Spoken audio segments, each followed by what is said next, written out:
다음은 한기호 의원님 질의해 주시기 바랍니다. 요즘 한간에 크게 뜨겁게 얘기되는 게 두 가지인 것 같습니다. 독도 문제하고 계엄령 문제인 것 같습니다.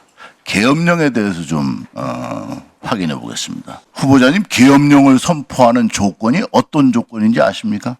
법규에 나와 있는 조건은 전시, 사변 또는 그에 준한 비상사태, 그리고 경찰력으로 질서 유지가 어려울 때 그 정도로 알고 있습니다. 그렇죠. 마지막 계엄령 선포된 게 언제인지 아십니까? 그 12.12 사태 5.18 때 참. 네, 그게 마지막 계엄령이었습니다. 지금 계엄령을 선포하는 게 지금 후보자가 말씀하신 것처럼 전시, 사변, 그에 준한 국가의 혼란 상황일 때 발령을 할 수 있습니다. 지금 계엄령이 발령되는 경우는 여당이 계엄령을 상황을 만듭니까? 그렇지 않습니다. 윤석열 대통령이 만들고 국민의힘이 계엄령 상황을 만듭니까?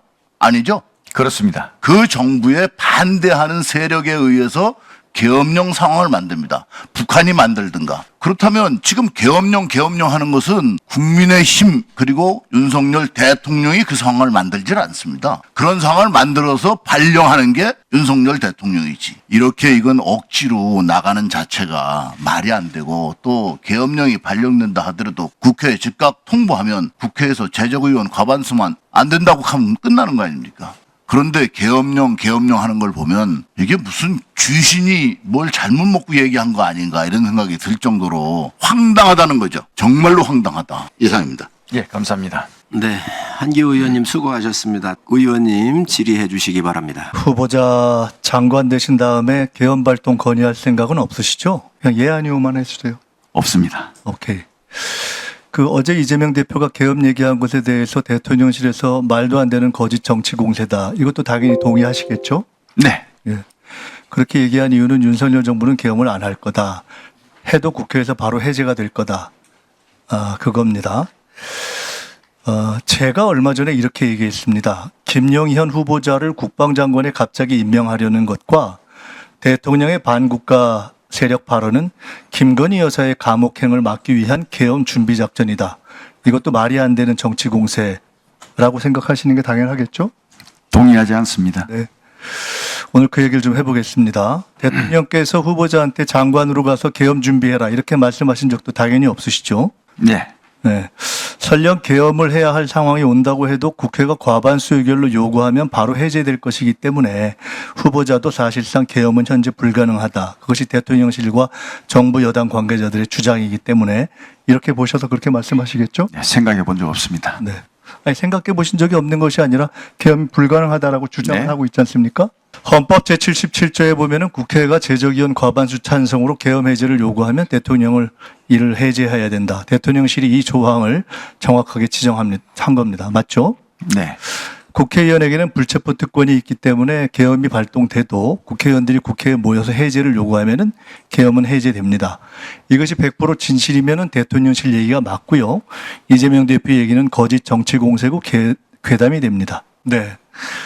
형사소송법상의 현행범 정의가 있습니다. 범죄를 실행하고 있거나 실행하고 난 직후의 사람을 현행범이라고 합니다. 그중에 1. 범인으로 불리며 추적되고 있을 때, 4. 누구냐고 묻자 도망하려고 할 때. 형사소송법상 현행범의 정의입니다. 후보자께서 혹시 이거 말고 대한민국에서 현행범의 다른 정의를 알고 계신 거 없죠? 네, 처음 봤습니다. 네. 현행범은 범죄의 내용이 규정이 안 돼서 대단히 폭넓게 적용 가능한 개념입니다. 가령 누가 김건희 여사가 감옥에 안 가려고 계엄을 하자 그랬다더라. 이렇게 하면은 유언비어를 유포한 현행범이 되는 겁니다. 그 다음 PPT 한번 볼까요? 지금 저기 있는 대비계획이라는 것은 지금 소위 얘기하는 박근혜 정부의 계엄 문건이 대비계획 세부 자료입니다. 이 중에 13 자료가 떠 있을 겁니다. 2017년에 만들어진 박근혜 정부 계엄 문건 정확한 명칭은 대비계획 세부자료 13은 여소야대가 국회가 계엄 해제를 시도할 경우에 대비한 조항입니다. 그중에 맨 마지막을 보시면 집회 시위와 반정부 정치 활동을 금지한 포고령을 선포하고 위반 시 구속 수사 등 엄중 처리 관련 경고문을 발표해서 합수단은 불법 시위에 참석하거나 반정부 정치 활동한 의원을 집중 검거 후 사법 처리해서 일격을 정족수 미달을 유도한다. 이렇게 적시되어 있습니다. 후보자께서는 2017년에 이 개헌 문건 작성에 관여하신 적이 당연히 없겠죠? 네, 그렇습니다. 이 문건 작성 사실은 2017년에 아셨습니까? 몰랐습니다. 모르셨겠죠, 당연히. 2017년 당시 후보자는 계급과 직책이 합참작전본부장이었던 것 같은데 맞습니까? 맞습니다. 2017년에 이 문건이 작성된 건 팩트인데 합참작전본부장이면 꽤 고위직인 후보자도 몰랐다는 겁니다. 즉, 이 정도의 문건 작성은 극소수 외에는 군 고위 장성들조차도 몰랐던 게 당연하겠죠. 만약 후보자가 이 시점에 이걸 아셨다면 되게 황당하다고 하고 반대 이상하게 생각하셨겠죠? 네, 그렇습니다. 그렇겠죠. 만일 이 시점에서 권력 어디선가 개헌 논의가 있어도 정부 여당과 군 관계자 대부분이 모르는 것이 2017년 후보자의 경우를 비추어 봐도 당연히 정상이겠죠? 그렇겠죠.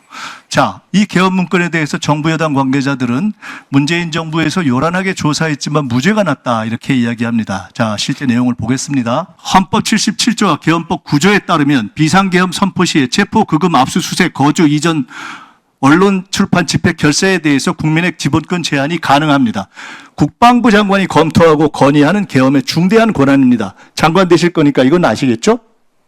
예. 그 다음 PPT 보여주시죠.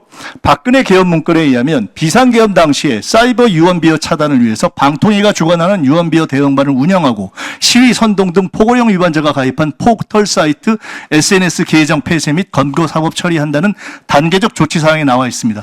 네, 제가 기억이 없습니다.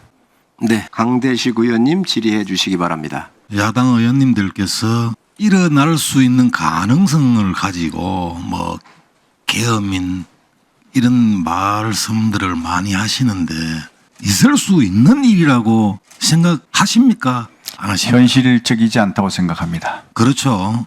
그 뭐 과거 정부에 있었던 하나의 문건을 가지고 현 정부에다 그대로 대비를 해가지고 일어날 수도 있는 것처럼 이렇게 자꾸 국민들을 좀 이렇게 선동한다든지 아니면 불안에 떨게 한다든지 이런 부분은 사실 정확한 팩터에 근거를 해서 말씀들 하시는 게 참 옳다. 저는 이렇게 생각을 합니다. 김대중 정부 시절에도 국방부 장관하고 기무사령부가 같은 고등학교 출신인 걸로 저는 기억을 하고 있어요. 그 이후에도 보통 보면 대통령을 비롯한 군수뇌부와 방첩사령관들이 동일 고등학교 출신들이 경우가 후보자께서 정말 염두에 두시고 어느 학교 출신이니 어느 어디 출신이니 이런 학연이나 혈연이나 지연이나 이런 걸 배제하시고 정말 국가와 국민을 위해서 헌신할 수 있는 그런 사람들을 발탁을 해야 된다. 저는 그렇게 생각합니다. 예, 의원님 말씀 잘 새겨서 꼭 그렇게 하도록 하겠습니다. 네, 강대식 의원님 수고하셨습니다.